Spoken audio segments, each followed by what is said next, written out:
قرآن نے یہ بتایا ہے کہ یہ دین کوئی نیا دین نہیں ہے.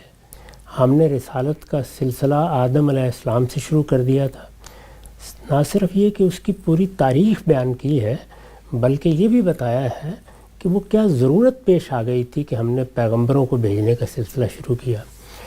پھر یہ بھی بتا دیا ہے کہ اس دین کا نام ہمیشہ سے اسلام رہا ہے. یہ بات بھی واضح کرتی ہے کہ اس کی روایت عرب میں کس طریقے سے قائم ہوئی.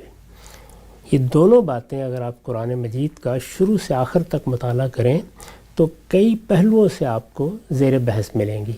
یعنی کہیں اس طرح بیان کیا جائے گا کہ اس دین کی پیدا ہوئی تو اللہ تعالیٰ کی ہدایت لوگوں کے لیے بالکل یکساں تھی، اس میں کوئی اختلاف نہیں تھا، اس کو ماننے والے ایک ہی امت تھے.